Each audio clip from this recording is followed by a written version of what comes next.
अब इस शरीर का भी आखिरी समय आ गया है। मैं जिस चीज़ की तलाश में सदियों से भटक रही हूँ वो मुझे अब तक नहीं मिली। अब मुझे इस शरीर का त्याग करके किसी दूसरे शरीर से अपनी तलाश जारी रखनी होगी।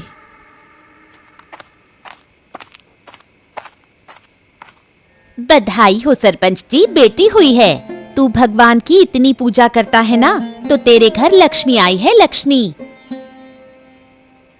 अब मुझे नए शरीर की तलाश में ज्यादा भटकना नहीं पड़ेगा।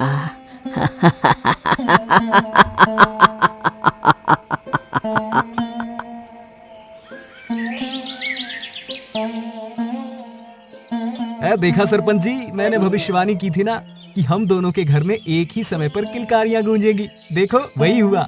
कल रात मेरे घर बेटी का जन्म हुआ और आपके यहाँ बेटी हुई या फिर बेटा। मैं आपको क्या बताऊं, कल रात मेरे घर किसका जन्म हुआ है। अरे उसके जन्म पर मैं खुशी मनाऊं या फिर मातम मनाऊं, मैं कुछ समझ नहीं पा रहा हूं। सरपंच जी, आप कैसी बातें कर रहे हैं? मैं कुछ समझा नहीं। सब कुशल मंगल तो है ना? अब मैं आपसे क्या कहूं पंडित जी, भीतर चलकर खुद ही अपनी आंखों से देख लो।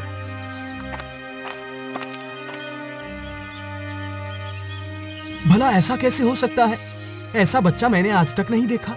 जन्म के बखत मेरी बेटी के सिर पर सींग नहीं थी, लेकिन कुछ देर बाद उसके सिर पर ये सींग निकल आई। अच्छा, तो आप इसी वजह से परेशान हैं? आपने सही कहा। मैं ये सोच सोच कर परेशान हूँ कि अब आगे क्या होगा। अभी तो आपकी बेटी के सिर में जो सींग है उसका कुछ नहीं किया जा सकता, लेकिन जब आपकी बेटी बड़ी हो जाएगी तब उसके सिर पर उगे सींग को काट कर अलग किया जा सकता है।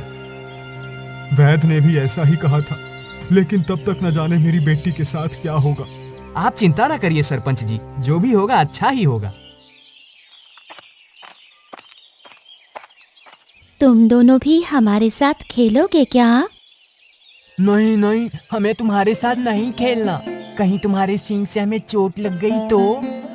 तुम चिंता मत करो, मैं इस बात का ध्यान रखूंगी कि तुम में से किसी को भी मेरे सींग से चोट ना लगे। नहीं नहीं, हमें तो तुम्हारे सींग से डर लगता है। तू क्यों रो रही है? मैं हूँ ना तेरी सबसे अच्छी सहेली, मुझे तेरे सींगों से डर नहीं लगता। मुझे पीछे से धक्का किसने दिया? भूत भूत भूत! इन दोनों को भूत कहाँ दिख गया? राम राम सरपंच साहेब। अरे पंडित जी, आप अचानक आज मेरे घर में कैसे आना हुआ? आप भूल गए क्या सरपंच जी? आज के दिन तो हम दोनों की बेटियों का जन्म हुआ था। आज पूरे 10 साल की हो गई है हमारी बिटिया। मैं अपनी बेटी का जन्मदिन धूमधाम से मना रहा हूँ। आपको उसी का निमंत्रण देने आया हूँ। आपको देखकर लगता नहीं कि आपको अपनी बेटी के जन्मदिन की खुशी है? मुझे अपनी बेटी के जन्मदिन की खुशी तो बहुत है, लेकिन मैं आपकी परेशानी की वजह समझ गया। अब आपकी बेटी इतनी बड़ी हो गई है कि उसके सर का सींग काटा जा सकता है। अगर ऐसी बात है तब तो मैं अभी जाकर गोविंद बढ़ई को बुला लाता हूँ, लेकिन उससे पहले अपनी बेटी को तो देखूं, वो कहाँ है। वो होगी कहाँ? जरूर मेरी बेटी के साथ पीपल के पेड़ के नीचे खेल रही होगी। एक वही तो है जो उसके सींगों से नहीं डरती, और उसकी इकलौती सहेली भी है। आपने बिल्कुल ठीक कहा पंडित जी। आपकी बेटी के अलावा सभी बच्चे मेरी बेटी से दूर भागते हैं। भगवान करे मेरी बेटी आपकी बेटी के साथ ही हो, कहीं और न गई हो। आपके कहने का मतलब मैं समझा नहीं सरपंच जी। कुछ नहीं पंडित जी, अब मैं अपनी बेटी को लाने जा रहा हूँ। और बढ़ई को भी। काका, खुशी कहाँ है? वो अब तक मेरे साथ खेलने नहीं आई। खुशी तो घर पर नहीं है। मैं समझ रहा था वो तेरे साथ खेल रही होगी, इसलिए मैं उसे ढूंढते हुए तेरे पास आया हूँ। काका, मैं बहुत देर से उसका इंतजार कर रही हूँ, वो यहाँ नहीं आई। इसका मतलब वो इस बार भी अपने जन्मदिन पर वहीं गई है। वो कहाँ गई काका? वो कहीं नहीं गई बेटी। तू अपने घर जा और अपने पिताजी से कहना कि गोविंद को बुला लाए। मैं जल्दी खुशी को लेकर आता हूँ। ठीक है काका।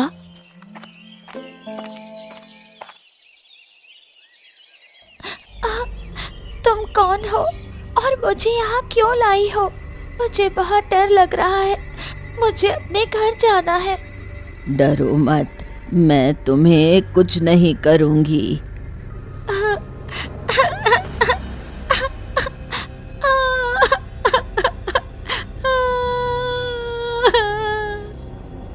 मैं जानती थी कि जब तुम मुझे पहली बार देखोगी तो डर जाओगी, इसलिए मैंने पहले से ही सोच लिया था कि मुझे क्या करना है। आज तुम्हारा जन्मदिन है ना? ये लो, मैं तुम्हारे लिए मिठाई लाई हूँ। तुम कौन हो और यहाँ कब आई? और वो बूढ़ी दादी कहाँ चली गई? मेरा नाम रानी है। बूढ़ी दादी यहाँ से चली गई है। उन्होंने ही मुझे तुम्हारे पास भेजा है ताकि मैं तुम्हारी सहेली बन सकूं। क्या तुम मेरी सहेली बनोगी? तुम्हें मेरे सींग से डर नहीं लगता क्या? मुझे तुम्हारे सींग से बिल्कुल भी डर नहीं लगता, बल्कि तुम्हारे सींग तो बहुत अच्छे हैं। मेरी तो पहले से एक सहेली है, लेकिन तुम भी मेरी सहेली बन जाओ। मैं तुम्हारी सहेली बन जाऊंगी, लेकिन मैं तुम्हारे अलावा किसी और को दिखाई नहीं दूंगी। लेकिन ऐसा कैसे हो सकता है? मैं एक परी हूँ ना, इसलिए। अच्छा ठीक है, आज से तुम मेरी और मैं तुम्हारी सहेली। एक बात और, अगर तुमने मेरे बारे में किसी को भी बताया तो मैं तुम्हें छोड़कर चली जाऊंगी। लेकिन तुम मुझे ऐसे ही मिठाई खिलाती रहोगी तो मैं तुम्हारे बारे में किसी को भी नहीं बताऊंगी। जैसा तुम बोलो। मुझे पता था आज तुम्हारा जन्मदिन है तो तुम यहाँ जरूर आओगी, इसलिए मैं तुम्हें ढूंढता हुआ यहाँ चला आया। आपको कैसे पता पिताजी कि मैं यहाँ आऊंगी? वो सब मैं तुम्हें बाद में बताऊंगा, पहले तुम यहाँ से चलो। पिताजी, मैं आपको। क्या बेटी? कुछ नहीं पिताजी। रानी सही कह रही थी, वो मेरे अलावा किसी को भी नहीं दिखती, इसलिए पिताजी उसे नहीं देख पाए। जब तुम 1 साल की हुई तब न जाने कैसे तुम पहली बार यहाँ आ गई। जैसे तैसे मैंने और तुम्हारी माँ ने तुम्हें ढूंढा। उसके बाद जब तुम 2 साल की हुई तब फिर तुम यहाँ आई, और फिर लगातार अपने जन्मदिन पर तुम इसी पेड़ के पास आने लगी। इसलिए मुझे पता था कि आज अपने जन्मदिन पर तुम यहाँ जरूर आओगी। न जाने तुम यहाँ क्यों और कैसे आती हो। बड़ी देर लगा दी आने में सरपंच जी आपने। मैं और गोविंद कब से आपकी राह देख रहे हैं। खुशी को वापस लाने में देर लग गई। चलो अब बिना देरी के काम शुरू करते हैं। कैसा काम पिताजी? तुम्हारे सिर में जो सींग है ना, उसे काटने का काम बेटी। इसका मतलब मेरे सर से सींग गायब हो जाएगा? हाँ, फिर तुम भी सुंदर लगने लगोगी। तब तो फिर जल्दी से मेरे सींग काट दो।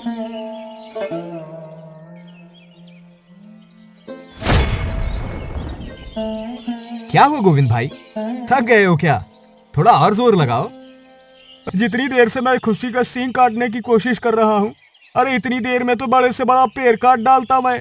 न जाने ये सींग किस चीज का बना है जो इतना मजबूत है।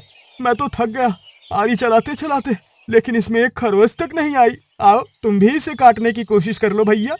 ठीक है, जैसा तुम कहो। हाँ, तुम भी कोशिश कर लो। मैं भी देखती हूँ तुम ये सींग कैसे काट पाते हो।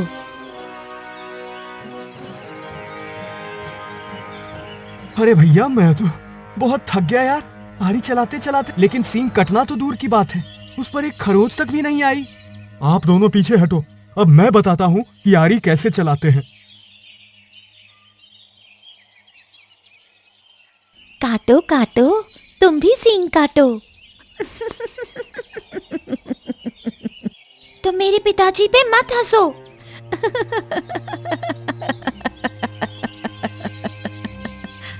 मैंने कहा ना, तुम मेरे पिताजी पर मत हंसो। तुमने मेरी बात नहीं मानी तो तुमसे दोस्ती तोड़ दूंगी। ये तुम क्या बोल रही हो बेटी? मुझ पर कौन हंस रहा है? कोई नहीं पिताजी। तुम भी ना कभी कभी बहुत अजीब बातें करने लगती हो। मैं तो बहुत थक गया, अब मेरे बस का नहीं है आरी चलाना। ऐसा लगता है खुशी बेटी की सींग जिंदगी भर उसके साथ ही रहेगी। मुझे भी यही लगता है।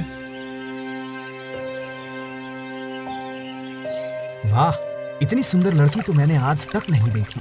तुम कौन हो और यहाँ क्या कर रहे हो? दिखाई नहीं देता? हम नहा रही हैं। चलो भागो यहाँ से। कितना सुंदर लड़का है, मैं तो इसी से शादी करूंगी। तुम कौन हो और कहाँ से आए हो? जल्दी बताओ, नहीं तो अभी अपने पिताजी से तुम्हारी शिकायत करती हूँ। वो इस गांव के सरपंच हैं और मेरे पिताजी पुजारी। नहीं नहीं, अपने पिताजी से कुछ मत कहना। मैं पड़ोस के गांव का रहने वाला हेमंत हूँ। मेरे पिताजी वहाँ के बहुत बड़े जमींदार हैं। मैं तो गलती से भटकते हुए यहाँ आ गया था। मैं अभी यहाँ से जा रहा हूँ, मुझे माफ करना। बाप रे, कितनी अजीब लड़की थी। उसके सिर पर सींग था। ऐसी लड़की तो मैंने आज तक नहीं देखी। लेकिन वो जो उसके साथ नहा रही थी, बहुत सुंदर थी। मुझे उससे पहली नजर में ही प्रेम हो गया है। मैं तो उसी से शादी करूंगा। घर जाकर पिताजी से उसके बारे में बताता हूँ। हमारी बेटी अब शादी के लायक हो गई है। अब आप उसके लिए लड़का ढूंढना शुरू कर दीजिए। तुम बिल्कुल ठीक कहती हो भाग्यवान, लेकिन उससे कौन शादी करेगा? लेकिन बिना कोशिश किए ऐसे ही हाथ में हाथ रखकर तो नहीं बैठ सकते ना। क्या पता कहीं कोई लड़का हो जो हमारी बेटी को पसंद कर ले। ये हुस्न की परियां कहाँ से चली आ रही हैं? जरा खुशी के सिर पर निकला सींग तो देखो। सुंदरता पर 4 चांद लगा रहा है। तुम दोनों इसे परेशान मत करो, नहीं तो क्या कर लोगी? तुम भी कहाँ इन लोगों के मुंह लग रही हो? चलो यहाँ से। हाँ, जल्दी घर जाओ, नहीं तो न जाने गुस्से में किस किस को सींग मारती फिरोगी।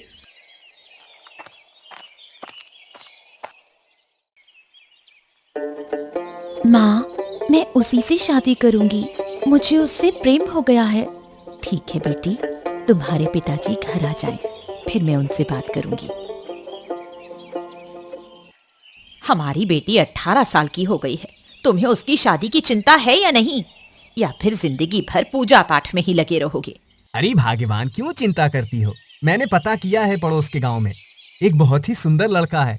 मैं आज ही जाता हूँ और उसके पिता से अपनी बेटी की शादी की चर्चा करता हूँ। तो फिर देर क्यों कर रहे हो? अभी जाओ। अरे भाग्यवान, इतनी भी क्या जल्दी है? जरा देखो तो भाग्यवान, कौन आया है?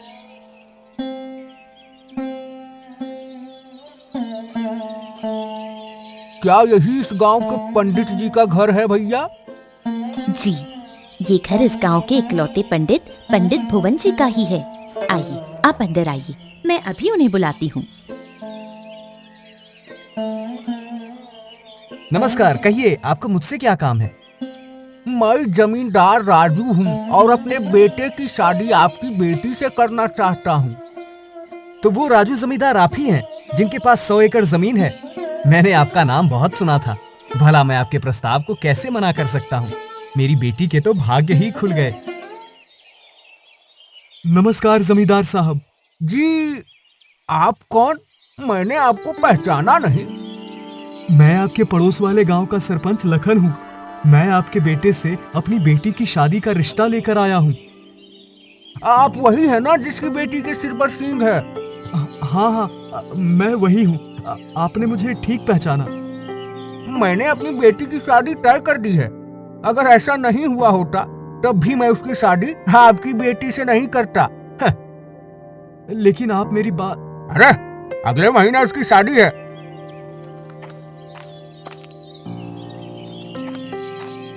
पिताजी, आप मेरी शादी हेमंत से तय कराएं। न जाने हमारी बेटी को किसका श्राप लग गया है।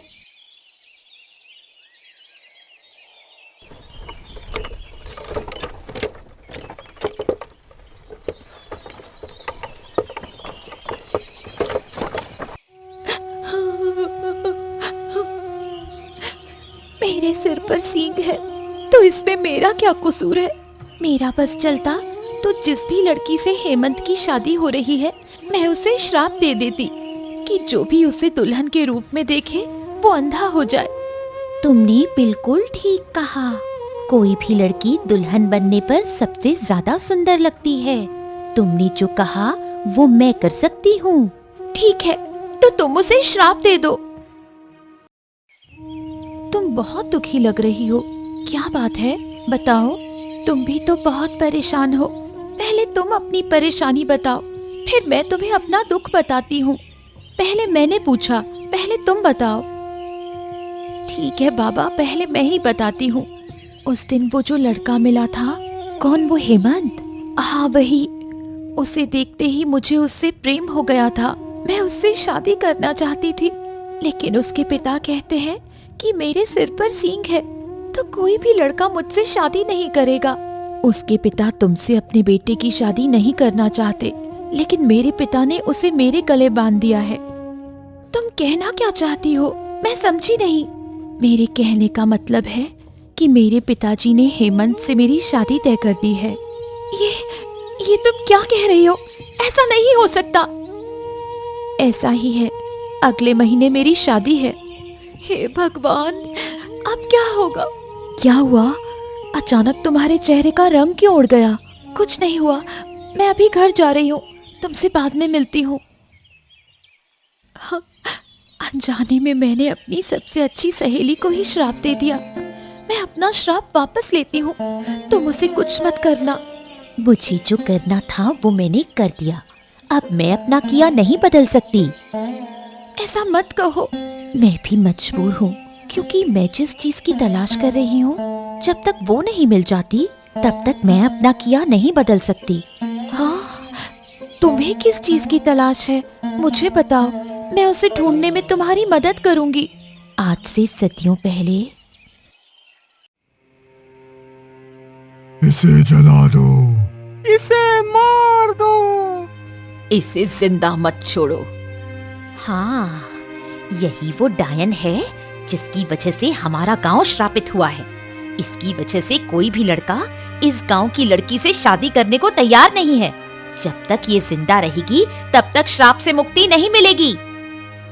हाँ, मैंने कुछ नहीं किया, मैं डायन नहीं हूँ। मुझे छोड़ दो, मुझे मत मारो, मुझे जाने दो। इसके सिर पर सींग है, ये हम सबसे अलग है, ये डायन है।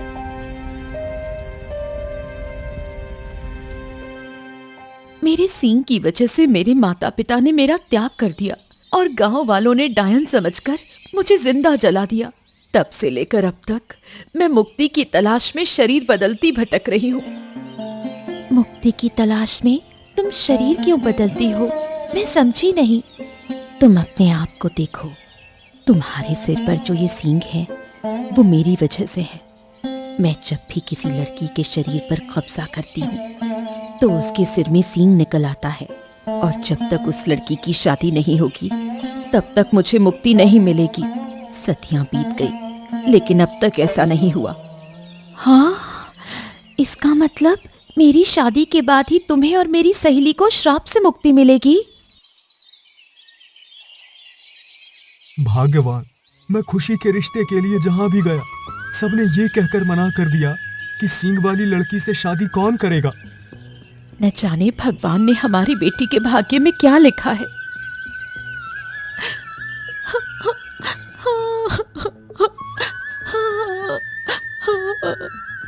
लगता है खुशी ने हमारी बातें सुन ली। मैं अपनी सहेली को कैसे बताऊं कि वो किस मुसीबत में है। अगर मैंने उसे कुछ भी कहा तो वो समझेगी कि मेरी शादी नहीं हो रही, इसलिए मैं उसकी भी शादी नहीं होने देना चाहती। अब मैं करूं तो क्या करूं? मुझे कुछ दिखाई नहीं दे रहा, मुझे कुछ दिखाई नहीं दे रहा। मेरी आंखों के सामने अंधेरा छा रहा है। है? ये अचानक क्या हुआ? अरे अरे, सपना बेटी को देखने के बाद ये मेरी आंखों की रोशनी को क्या हो गया?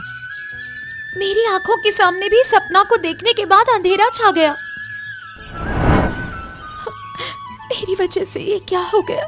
मैं ये समझ नहीं पा रही हूँ कि अचानक सब अंधे कैसे हो गए और तुम और मैं कैसे बच गए। बचाओ बचाओ! तुम कौन हो और इस गांव में क्या कर रहे हो? मैं वैद हूँ, मुझे सरपंच जी ने बुलाया है। अच्छा, तो तुम्हें मेरे पिताजी ने बुलाया है। चलो, मैं तुम्हें उनके पास ले चलती हूँ। आपकी बेटी बड़ी बहादुर है सरपंच जी। बहादुर है तो क्या हुआ, लोग आजकल गुण नहीं रूप देखते हैं, इसलिए मेरी बेटी से कोई लड़का शादी नहीं करना चाहता। मैंने आपकी बेटी का रूप नहीं, उसका गुण देखा है। अगर आपको एतराज ना हो तो मैं उससे शादी करना चाहूंगा। अगर तुम मेरी बेटी से शादी करना चाहते हो तो भला मुझे क्या एतराज हो सकता है। अरे मुझे तो सब दिखने लगा। हाँ हाँ, मैं भी सब देख सकता हूँ। मैं भी। और मैं भी देख सकती हूँ। आप लोगों के साथ जो कुछ हुआ था वो सब मेरी वजह से हुआ था। खुशी की शादी होते ही अब मुझे मुक्ति मिल चुकी है और मेरा श्राप भी टूट गया है। मेरे श्राप की वजह से उस दिन भले ही सपना की शादी हेमंत से नहीं हुई थी, लेकिन अब उसकी शादी उसी से होगी